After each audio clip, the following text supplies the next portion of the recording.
I guess we'll start this the only way we know how, because pictures have been uploaded in the hotel room.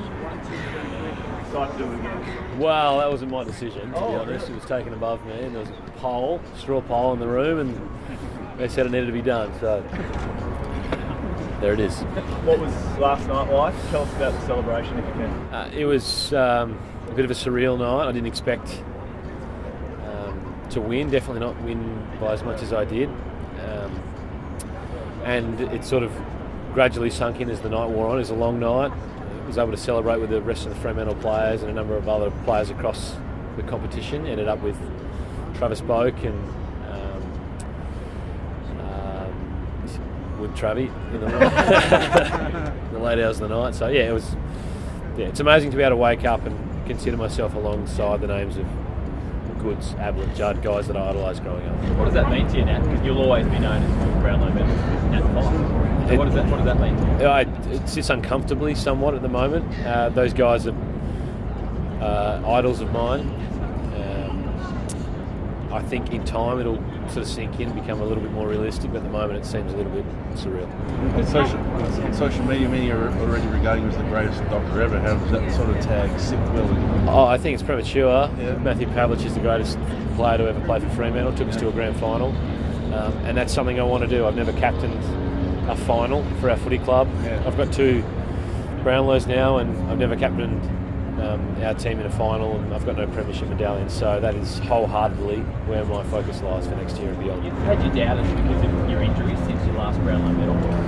Did you ever have self-doubt that you could get back to this sort of level? Yeah, there was moments of uncertainty and self-doubt that crept in, but I always knew that with preparation and timing and the right people around me, I could get back to being a premium footballer, and my preparation was going to set me up to be around the mark as one of the better players in the competition. I dragged every ounce of motivation I could out of any doubters that came along the way, newspaper articles, comments that I read, even as early as this year. Those sorts of things initially hurt, but then add to the motivation to be able to play the best possible football you can. A lot of people say they don't read that sort of stuff, don't hear it, but you do. It's human nature, I think. You try and screen yourself out as much as possible, but things find their way to you, whether it be your own curiosity or other people sending it to you. These things find a way of getting to you. I mentioned last night there's a lot of cheap seats out there and people wanting to throw negativity towards you. It's important when you're putting yourself out there in the arena that you sort of grab as much motivation as you can and keep moving forward and trying to achieve everything you can. And I'm grateful that I've been able to get back to the sort of footy I know I can play. You mentioned finals earlier. You've been a few years ago. You were still in preparation at this stage of the year. How desperate to sort of get back there? And you think it's far away? Well, I don't know how far away it is. Don't have my crystal ball, but as Ross Lyon would say. But this is a jealous time of year. Prelim finals and grand finals is where you want to be playing. I spent from 24 through to 28 not playing in a final. It's the best years of my career, and I'm not playing finals footy, so it hurts. I want to be playing finals footy, and I feel like we've got a list that's capable of doing that. We beat 3 of the 4 prelim finalists this year. We're going to iron out some kinks with our team as far as inconsistency, losing games we shouldn't, but I don't think it's too far away. You mentioned do you think a bit of luck with some interesting key players as well might help you shoot up the ladder? Critical to get consistency of players on the field for as many games as you can. Critical would be finding the right man to lead you guys. How involved are you in that process? I'm as involved as is appropriate.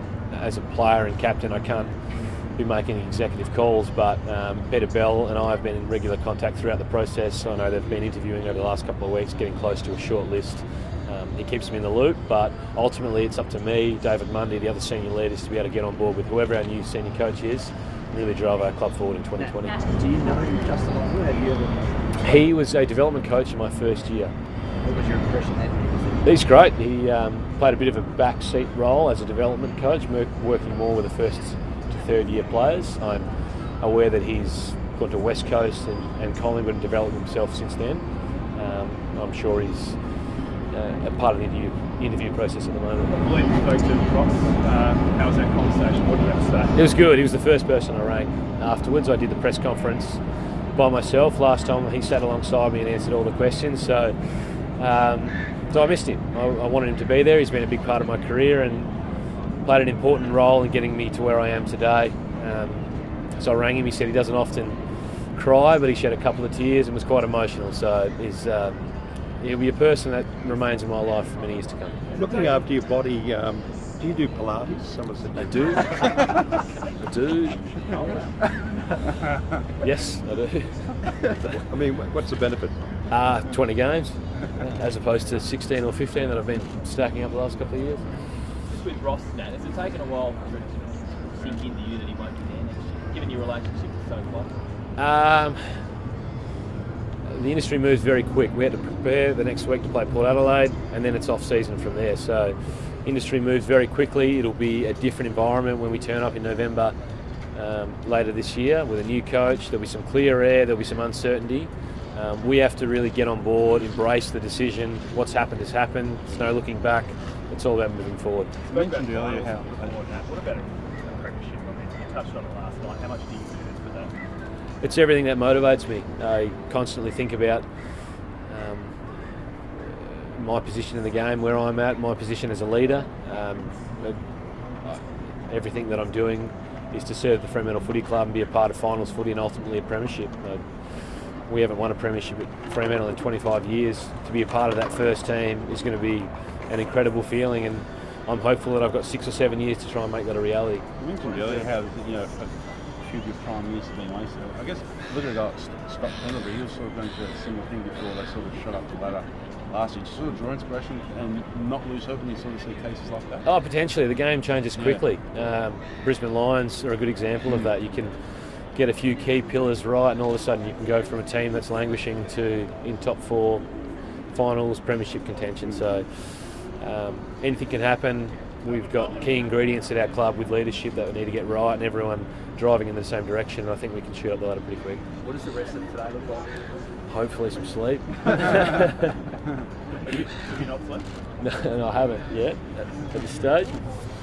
Just quick on, you mentioned that it's been 25 years since Freo actually hasn't won a flag. Is there sort of a sense of a bit of fed up, it's about time we sort of won one? Does that sort of add to the motivation of the club? We're all impatient. Yeah. Our fans, our members are impatient. Players particularly are impatient. But just being impatient isn't going to get it done. We need good people. We feel like we're a big club. We feel like we've got good people in good positions. We're an attractive club. People want to come and play for us. And I'm hopeful in my time, which is 6 or 7 years, that we can get to the promised land of a premiership.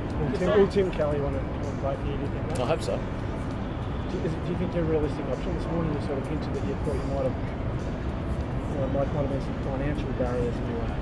I don't think there's financial barriers. I think he has a big decision to make. He's a wanted player at Geelong, but I think West Coast and Fremantle want him as well, but I'd happily play alongside Tim Kelly. Do you get more involved? I said this morning you said you had a brief chat to him last night. How hard's your pitch? Where appropriate, I'll get involved, but somewhat a bit out of my hands. I suppose it's all still sinking in, but how did last night compare to your first round? Sort of slightly different energy. 2015, there was a sense of relief. I was a favourite for most of the year. We won a lot of games of footy. This is my first one. This is a little bit different in ways, equally surreal, and the enjoyment comes in the weeks and months after. Today and the coming days are a bit of a blur, but as it sinks in, you sort of get that real that feeling that all the hard work has been worth it, and you're well remunerated for all the sacrifices that you've made. Brad Hill and Ed Langdon obviously sound like they're out the door. Obviously Tim Kelly, we spoke about then. Company can replace adequately a guy like Langdon as well? Langdon, potentially. Brad Hill, I said that if I won the Brownlow, he wasn't able to leave, so he'll be staying with us. There you go. We'll see what happens. We're hopeful of keeping both of those players, but there is some water to go under the bridge there. Where are you going for this weekend? I'm going to sit on the fence. I think Richmond deserve to go in as favourites. They'll be hard to beat with Dusty and Tom Lynch playing some incredible footy, but soft spot for the Giants with Matty DeBoer, a close mate of mine, playing up there. They've got their work cut out, but I think they're capable of winning. If you lay on camera now, who do you send your big mate Matt to? Ooh, it's a question. I worked with Matty a little bit in the lead up to the Collingwood game. I think this week you probably have to have multiple roles. I think Dion Presti has been playing a pretty impressive, unheralded role somewhat in that midfield. Dusty's Dusty. He'll play forward a bit, so probably a bit of time on both. So did you say as in you went through some vision with Matt or something? We are in a constant WhatsApp group chat, constant back and forth about what's going on, and help each other out where we can. Looking forward to the parade. Parade? And then the Brownlow medallist, does that not happen anymore? Brownlow medalists usually go in the grand final parade now? Yeah. There you go. You just found out. I'm not going in there. Thanks, guys.